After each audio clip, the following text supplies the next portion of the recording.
Yo, what is going on, everyone in the XRP community? Hope you guys are having yourselves a fantastic day today, as usual. Gary Gensler coming out on Twitter and saying a lot of things, making a lot of statements, but gets incredible backlash. Very well-constructed criticism backlash from the XRP community. Guys, make sure to smash that like and subscribe down below. Helps out the channel immensely. Let's go ahead and get right into it. XRP on the day, only down about 0.22%. XRP holding up very nicely on the charts here. Now we got this local demand at 28 cents per coin to 32 cents per coin. Every time we are going down into this region recently, we are always finding the liquidity that is necessary and bouncing back up higher. Only thing I got to be honest with you guys, I don't like so much is that on the XRP charts here, I do not want to see a 3-bar play to the downside. Now, guys, what's a 3-bar play? It's pretty much just kind of a continuation trend. It can happen when you go up. So you go up and then pull back a little bit and then keep going. However, the same thing can happen to the downside, which is down, go up a little bit, keep going down. So I really do not want to see a 3-bar play happen on an XRP here. But the way you could just look at it is that we have found demand. We are finding buyers, and we do got gaps that need to be filled up to about 47 cents per coin in the local region, but much further, we do have that, 70 to 80 cent range XRP with loads of liquidity that can be filled in right here. Also, not to mention, we got Ripple's swell happening today and tomorrow. Ripple's saying some pretty exciting things, but I'm actually going to put that in today's other video. Check this out here from Gary Gensler. So he puts this out yesterday. Gets absolutely ratioed like I have never seen someone get ratioed on Twitter before. So he says, let's talk about a pillar of SEC government. Enforcement. In the 2022 fiscal year that we just ended on September 30th, we filed more than 700 actions. We obtained judgments and orders totaling $6.4 billion, including $4 billion in civil penalties. To me, it just sounds like a mafia, honestly. This just sounds like any sort of gang. I don't know, like the Yakuza or something, where you're just being the big bully and you're collecting money from companies at every corner you can, trying to find any tiny little amount of wrongdoing, if there even is wrongdoing in the first place. We use many tools to hold violators accountable, including bars and suspensions, penalties and disgorgements, injunctions and cease and desist orders, undertakings, admissions, criminal referrals, and allegations or finding of fact. When it comes to accountability, the details matter. Well, in the Ripple versus SEC lawsuit, you guys are not focusing on any details. Any details. Okay? I know Charles Hoskinson thinks we're a bunch of crazy, tinfoil hat wearing grand conspirators, but why did Jay Clayton file the Ripple lawsuit on his last hours in office? Not his last days, weeks, or months. In Jay Clayton's final hours in office, why was the lawsuit brought up against Ripple? Who paid him? Chairman of a whole entire government organization do not file litigation on their last hours in office. How does that make any sense in any sort of reality? The details mattered when we held Allianz and its senior managers accountable. A key U.S. subsidiary of Allianz admitted to their wrongdoing and pleaded guilty in a parallel criminal action. We charged 3 senior managers, imposing injunctions on 2 and continuing to litigate against 1. But FTX just somehow went undiscovered, right? FTX just magically just kind of got swept under the rug, never paid any attention to it. Never raised any concerns about their highly risk-exposed reserves using their own thin air token as collateral. That didn't raise any red flags. Even though you're meeting with the FTX and Sam Bankman-Fried, that somehow just went under the rug, right? The details matter when we held Boeing. I just got to say, I think Gary Gensler right now is doing some sort of like damage control, because right now when it comes to social media, the SEC is not in a good light in whatsoever. They are not respected by anybody. Not even Elon Musk. All right. The details mattered when we held Boeing and its then CEO accountable.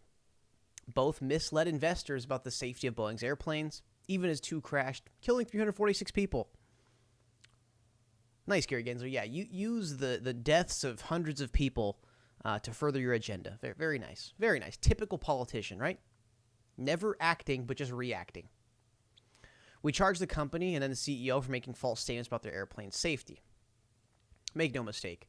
If a company or executive misstates or omits information material to securities investors, whether in an earnings call, on social media, or in a press release, we will pursue them for violating the securities laws. The details matter when we file the complaint to hold Vale SA, a Brazilian mining company, accountable. Vale told the public that their dams were safe, all while they allegedly manipulated safety audits. Then a dam collapsed, killing 270 people. Wow, Gensler, I just really got to say, I find it very odd how you're bringing up, tragedies of hundreds of people perishing, and you're using that to say, oh, hey, look at us, we're good.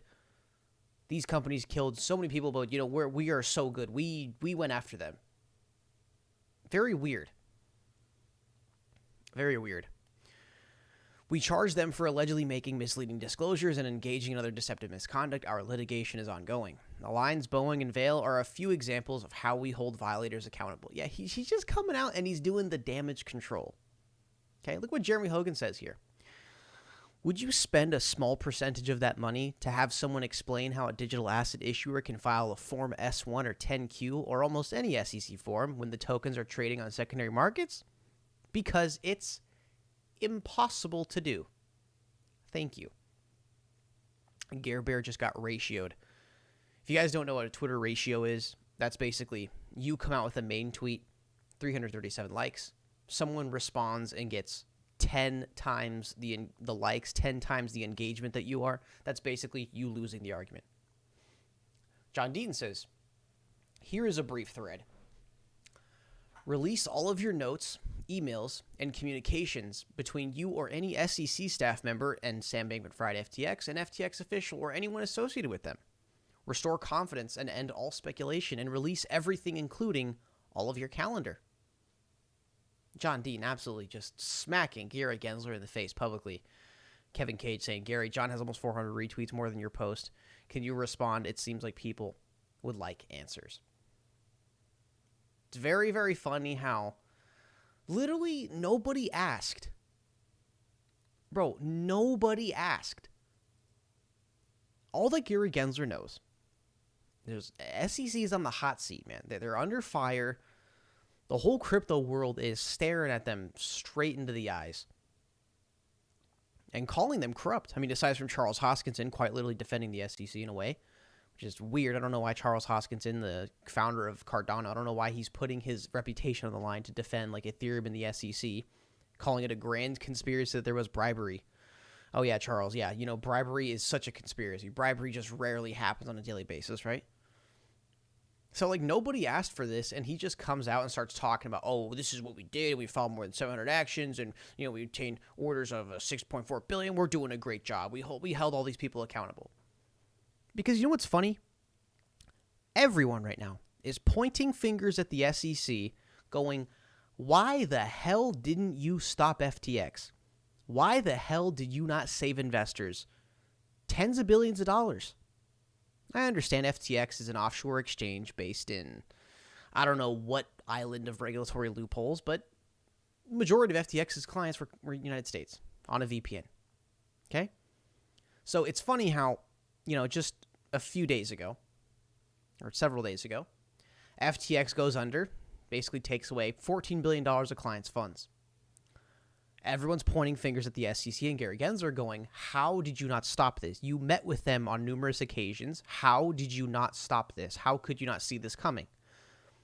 And then several days after the whole FTX fiasco, Gary Gensler comes on Twitter and goes, oh, we're doing a great job. We're filing a lot of actions. We are holding people accountable.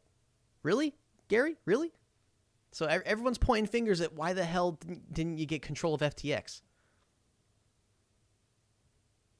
Why didn't you get control of FTX? And as a response to people blaming him for not getting control of that situation and stopping the fraud, now he comes out and gives this whole damage control speech for the SEC about how great they are. It's very funny, right? And not to mention all the puzzle pieces people are putting together on the back end of Gary's MIT relations, and the guy that used to be Gary Gensler's former boss. His daughter was actually the CEO of FTX and Alameda Research. Interesting, huh? Really interesting. The more I really dive deep into Ripple XRP, Ripple versus SEC lawsuit, whatever to do with the Ripple ecosystem, I just don't believe in coincidences, man. I like, as I'm getting older, I kind of just, I don't really believe in coincidences anymore. Check this out, guys. Real blast from the past here. Bob Way posted a photo on Twitter. If you guys remember, we had him on the channel about 3-4 years ago. Former Ripple employee. Wouldn't say he spilled the beans necessarily, but did give us a lot of information. And they were talking about how he's filing a patent where they could, theoretically raise the price of XRP. And we were thinking that could have been X-Pool. So great to see Bob Way back on Twitter, posting a photo here saying thanks everyone who expressed good wishes and responses to... I'm not going to try to say that, but the GateHub CEO's picture. Been a minute, and I see you around again. This guy, 589 Society, you should do another live stream chat on Alex Cobb so we can see what you've been up to, see what your thoughts are on the crypto space as of today, etc. It's nice to see you post again, though. Very, very cool seeing Bob Way back on Twitter. Also, today, it is David Schwartz's birthday. Happy birthday, David Schwartz. Ripple and the XRP community wouldn't be the same without him. Can't wait to drink with you later. Everyone, please wish David the happiest birthday ever. Guys, David Schwartz, I got to say, we are blessed to have this man on the Ripple team. David Schwartz, man, he's got to be like the number one suspect for being Satoshi. I feel like the guy's got it in him. David Schwartz back in I can't remember if it was 1989 or 1991, but way far back, like early 90s, late 80s. I'm pretty sure it was early 90s. David Schwartz himself filed a patent for distributed ledger technology, quite literally 15, 20 years before Bitcoin was brought into existence. Not saying he's exactly Satoshi, because I believe Satoshi Nakamoto, I think it was a group of people. I don't think Satoshi Nakamoto, who we know this as, I don't think it's one person. It makes much more sense to be a group of people. Why would they make it a group of people under a anonymous pseudonym name? Because, when you're coming out with such a disruptive technology meant to disrupt banks and the whole entire international monetary currency system of all these government-issued currencies, it's kind of better to not be publicly known, right? It's kind of like back in the day with Shakespeare, making plays, writing stories about things against, I don't know, it's been like 5 years since I've been to high school, but Shakespeare making plays and stories about people high up in power and things like that, and that's where the theory comes from, that William Shakespeare was not even one person, it was like 4 people, apparently speaking, right? But, yeah, David Schwartz, man. It's just honestly so glad that we have him on the Ripple XRP team. A little one from me today, a little blast from the past, because I was, as we see Bob Way posted on Twitter, got me thinking about how the XRP community used to be. Who remembers XRP Tipbot? Can we bring this back? XRP Tipbot was awesome, man. It was really cool. Like, if someone came out and posted some deep dive documents and put together some puzzle pieces, did some research, and posted a big thread on Twitter about an XRP partnership discovery or use case discovery, people would be going like, all right, +1 at XRP Tipbot, +5 at XRP Tipbot, and it would automatically create that personal wallet and custody their XRP for them that was given to them on Twitter. But Twitter got rid of that real quick. And then after banning the XRP Tipbot, because, the CEO of Twitter at the time, before Elon Musk, was a Bitcoin maximalist, and they got rid of the XRP Tipbot, they completely nuked it, and replaced it with having your Bitcoin address on your Twitter account. Very, very weird. Got to bring back the XRP Tipbot. And guys, that's pretty much it for the video today. If you want to talk about some little, not Ripple XRP stuff, but just kind of global news in general, apparently things are going around, and Russia threw a missile at Poland, apparently. Joe Biden saying it was not purposeful, but this was an incident that happened that ended up taking the lives of 2 people. What happened was on the border between Poland and Ukraine. I don't know what Russia's doing, throwing in missiles at apartment buildings for no fucking reason, like they have been doing lately.